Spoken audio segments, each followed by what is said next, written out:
Bonjour, le thème d'aujourd'hui c'est l'acceptation. L'acceptation, vous entendez quelque chose qui se dit comme ça très souvent, aussi bien, je dirais, dans la société en général ou en développement personnel ou spirituel, il faut accepter. Il faut accepter la situation, accepter ce par quoi tu es passé, accepter les émotions qui te traversent pour l'instant. Accepter que oui, ton enfance a été difficile, mais aujourd'hui, qu'est-ce que tu fais de ce par quoi tu es passé? C'est là que tu es responsable, que tu peux changer les choses. Donc ce mot acceptation, il revient tout de même régulièrement. Et la dernière fois que je l'ai entendu, c'était il y a à peu près 15 jours. Je donnais le premier atelier fusion.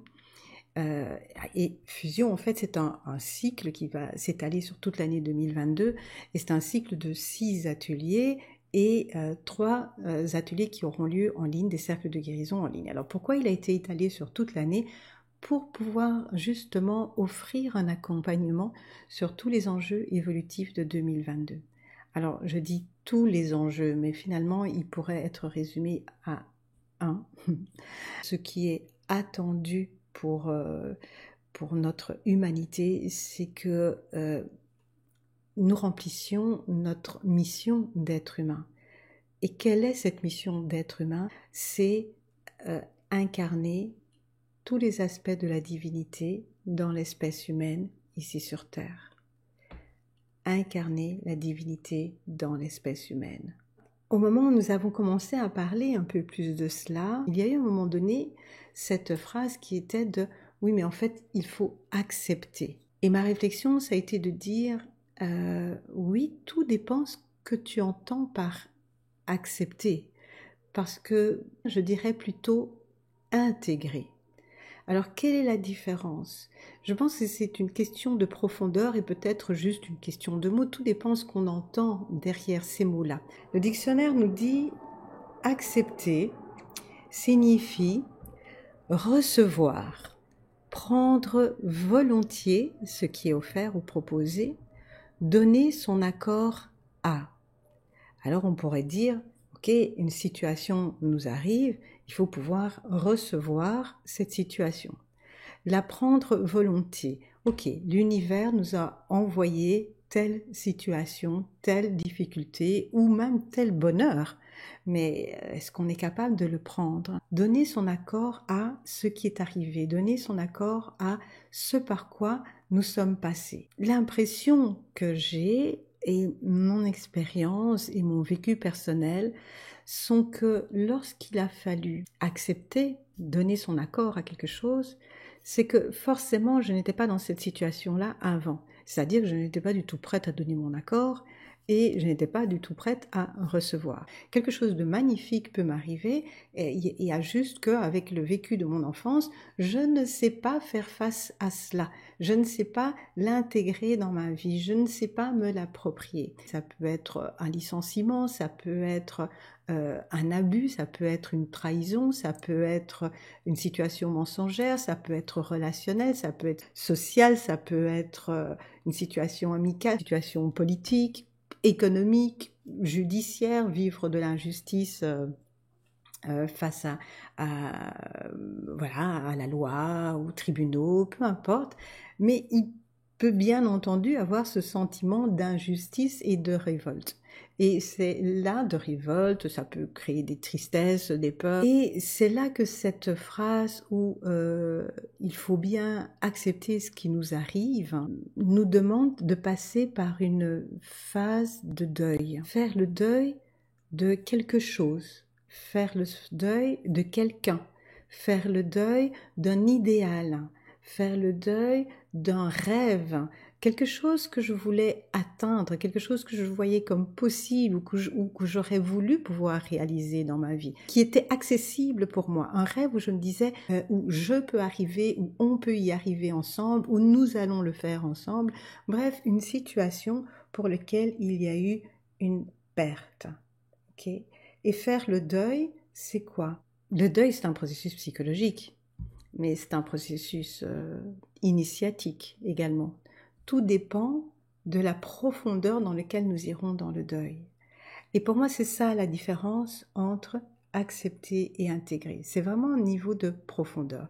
S'il y a quelque chose là, quelque chose ou quelqu'un avec qui la situation a été problématique et que je dois en faire le deuil, je dois le laisser partir. Il y a une distance, n'est-ce pas? Il y a une distance entre cette chose ou ce quelqu'un et moi. Okay. Et faire le deuil, va passer par différentes étapes. La première étape qui est l'étape de détresse. C'est cette étape où je reçois le choc de la situation. Je vois bien qu'il y a quelque chose qui ne peut pas se réaliser avec ce rêve, avec cette personne, avec cette chose que je souhaiterais avoir ou que je souhaiterais que cette chose dans ma vie prenne telle ou telle place. Tant qu'il n'y a pas eu de choc me montrant que ce n'est pas possible, même si cela ne me convient pas, je vais essayer, en tout cas je ne vais pas admettre que ça ne me convient pas. Je vais continuer à poursuivre mon rêve, à poursuivre mon besoin, à poursuivre le fait que cette chose ou ce quelqu'un ou cette situation devrait pouvoir m'apporter ce que je recherche. Donc il va falloir ce choc et c'est vraiment le moment où comme s'il y avait un nuage autour de nous qui nous empêchait de voir la réalité. Ça s'appelle le déni, ça s'appelle le clivage, il y a plein de mots psychologiques pour expliquer tout ça, mais comme si ce nuage, à un moment donné, s'écroule en une fois. Et évidemment, comme il s'écroule, ça accompagné d'une détresse en nous, bien entendu. Après cette phase de détresse, s'ensuit toute une phase qui peut amener à la transformation, mais à condition qu'on se laisse rentrer dans cette transformation. Parce que sinon, on peut très bien, à la première étape du deuil qui est la détresse, eh bien, on peut très bien à cet endroit-là dire, au bout de quelques mois, bon, ok, je ne vais pas rester dans cette détresse tout le temps, maintenant j'accepte la situation. Et donc, je n'ai pas été à la phase 2 de l'étape du deuil, parce que l'étape du deuil est de vraiment transformer en profondeur. Et dans cette transformation, bien sûr qu'il va y avoir une sorte de, après cette détresse, une sorte de dépression. Pourquoi? Parce qu'en fait, la transformation, c'est quoi? C'est un processus de mort-renaissance.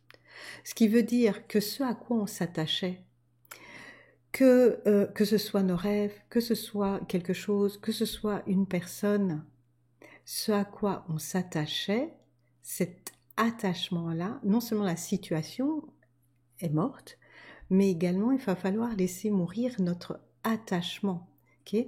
Donc cette période de transformation, en fait, elle est inhérente, c'est comme si ce sont les conséquences de ce qui a créé le choc. Okay? C'est vraiment, il y a eu choc et toutes les conséquences après, c'est un état de dépression qui nous amène à reconnaître que quelque chose est mort.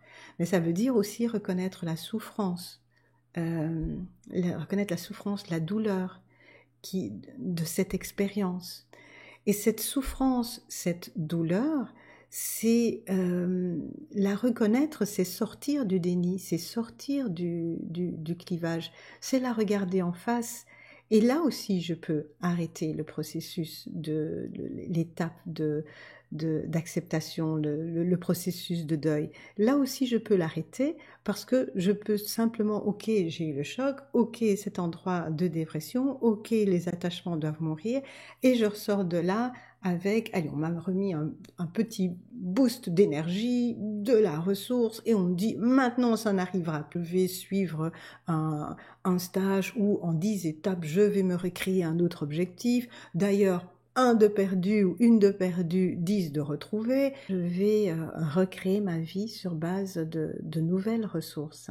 C'est possible, on arrive à l'acceptation aussi par ce biais-là. Le niveau de profondeur de cette phase de transformation peut vraiment atteindre des paliers sur des dimensions très très très diverses. Je peux sortir d'une période de deuil en ayant renforcé ma personnalité, en ayant renforcé qui je pense être ou qui je crois que je devrais être ou qui je veux être. Et puis, il y a une autre phase qui est une phase de se laisser plonger beaucoup plus profond dans ce que l'expérience vient m'amener. Qu'est-ce qu'elle m'apprend? Qu'est-ce qu'elle m'apprend de moi? Qu'est-ce qu'elle m'apprend de la situation? Qu'est-ce qu'elle apprend de mes rêves? Qu'est-ce qui, dans mon histoire, a fait que j'ai projeté cela sur ces rêves-là, a fait que j'ai projeté tel idéal de relation sur ce type de relation amicale ou professionnelle ou relationnelle? Il y a une étape dans la transformation qui serait d'aller laisser mourir des parties de moi insoupçonnées, des parties de moi inconscientes, mais qui se retrouvent vraiment dans des bas-fonds qui font que je n'aurais jamais pu les voir si, avec humilité, je ne m'étais pas orientée vers eux. Je n'avais pas baissé la tête pour aller voir à l'intérieur de mon cœur, mais où sont toutes ces petites parts cachées, où sont toutes ces petits parfums, ces petites saveurs qui ont des vibrations de peur dans un endroit ou un autre de mon cœur. Et donc, descendre à ces étapes-là demande de prendre le temps de cette transformation, prendre le temps de descendre. Ça ne se fait pas comme ça en un claquement de doigts. Ça demande d'apprivoiser les, les échelons vers la descente dans la profondeur de notre cœur, dans la profondeur de notre âme. Lorsque cela a été fait, la troisième étape, l'étape de renaissance. Okay? Rappelez-vous, il s'agit d'un processus de mort-renaissance. Laisser mourir qui je croyais être, laisser mourir la personnalité qui a vécu cette expérience qu'elle croyait possible, cette expérience qu'elle croyait atteignable, cette expérience qu'elle croyait accessible, laisser mourir la personnalité qui s'accrochait à ça. Et lorsque cette personnalité accepte qu'elle ne peut pas revenir à l'avant-plan avec ce qu'elle croyait d'elle-même, alors, à ce moment-là, il est possible d'effectivement de renaître à autre chose. Ce qui veut dire que ce qui renaît n'est pas la même personnalité qui a été habillée de ressources, habillée de force et de puissance, qui dit je vais y aller, mais en allant mourir à cet endroit, c'est comme si la personnalité a accepté d'ouvrir une porte qu'elle n'avait jamais atteinte jusqu'à présent, et à partir du moment où elle peut ouvrir cette porte, alors autre chose peut émerger. Et au bout de la porte de la personnalité se trouve effectivement la porte d'entrée dans l'âme. Okay? Et ça veut dire que c'est l'âme qui, elle, peut alors émerger, l'âme qui peut maintenant revenir et habiller la personnalité de ses propres vibrations. Alors, bien entendu, une âme n'est pas parfaite, une âme vient aussi avec toutes ses blessures. Donc là aussi, on peut voir que le niveau d'intégration, la profondeur avec laquelle ce processus de deuil peut être fait, peut vraiment aller jusqu'à le nettoyage de la personnalité, le nettoyage de l'âme, et l'âme vient avec toute une série de mémoires aussi, de rêves, d'idéal de relations, d'idéal de situations qui, elles aussi, ont certainement des parfums et des zestes de peur qui n'ont pas été réalisés, qui n'ont pas permis la réalisation dans d'autres vies. Donc vous voyez à quel point le niveau de profondeur d'un processus de deuil peut vraiment enclencher des portails et des portails et des portails jusqu'à arriver au portail de l'essence, la lumière source même en nous, la lumière de la source divine en nous. Et donc c'est cela que j'appelle intégration. Dans un processus de deuil, pour moi la personnalité accepte, mais l'esprit, lui, il intègre. Parce que si une personnalité accepte et qu'elle ressort du processus de deuil qu'elle aurait fait, qu'elle ressort du processus de deuil en se disant « Ok, moi, personnalité, maintenant, j'ai compris ce qui s'est passé, maintenant, cela n'arrivera plus, je veux voir les choses autrement ou je vais procéder autrement ». D'une manière générale, mais déjà parce que c'est la définition de la personnalité se vit séparée du tout et se séparer des autres, ça signifie qu'il continue à y avoir à un endroit le rêve, la chose ou la personne avec qui je souhaite vivre une certaine expérience, et moi. Et la personnalité reste donc à une certaine distance de ce rêve, de ce quelque chose ou de cette personne. Tout comme la personnalité peut très bien sortir de là en disant « Ok, maintenant je vais écouter ce qu'il y a ici et je vais écouter mes désirs profonds, je vais écouter ce qui me porte. » Et la personnalité va essayer de trouver ici en moi, mais là en moi, mais qu'est-ce que je désire vraiment, qu'est-ce qui me porte. Alors c'est vrai, là, elle est plus proche. Mais elle est plus proche de désirs qui eux-mêmes n'ont pas encore été nettoyés de certains attachements, parce que ça va dépendre du niveau, de la profondeur des deuils qui ont été effectués. Et donc, pour moi, l'acceptation, c'est ça, c'est un travail qui est fait au niveau de la personnalité. La personnalité qui décide de se débarrasser de certaines choses qui sont encombrantes par rapport à tout ce qu'elle ressent, ses sensations et ses émotions, mais qui continue à avoir une certaine distance, ok, une certaine distance par rapport au monde, une certaine distance par rapport aux autres, une certaine distance par rapport à ses rêves. La preuve, c'est qu'il faut aller les chercher, il faut les attraper, il faut pouvoir les atteindre. C'est quelque chose qui reste quand même à l'extérieur de moi, même si l'objectif serait, ok, je sors de cette période-là, mais avec quelque chose où maintenant je souhaite à l'intérieur être heureux. Je souhaite à l'intérieur maintenant sentir ma souveraineté. Et c'est une décision qui vient de la personnalité, qui elle-même se sentant complètement séparée de cette souveraineté, va toujours essayer de manière, comment dirais-je, comme si c'était, comme si c'était quelque chose qui est toujours inatteignable, quoi. Je cours toujours après, je veux y arriver à cette souveraineté, et pourtant j'y arrive toujours pas. Ou quand j'ai envie, quand je pense que j'y suis, c'est avec tellement de contrôle de ma personnalité qu'en fait, à un moment ou à un autre, il y a un petit parfum de c'est pas ça, il faut recommencer. Il faut recommencer la quête, c'est une quête permanente. Okay. Alors que quand je parle d'intégrer, ce n'est pas cette situation a été difficile, ce rêve a été difficile, c'est ok, cette situation, c'est moi.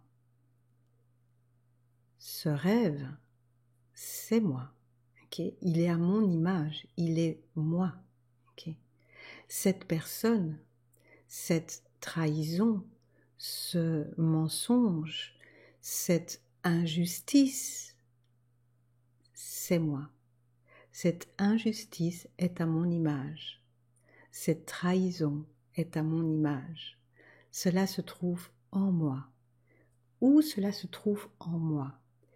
Et faire le chemin d'aller trouver cela, c'est pas un chemin facile, surtout que ce n'est pas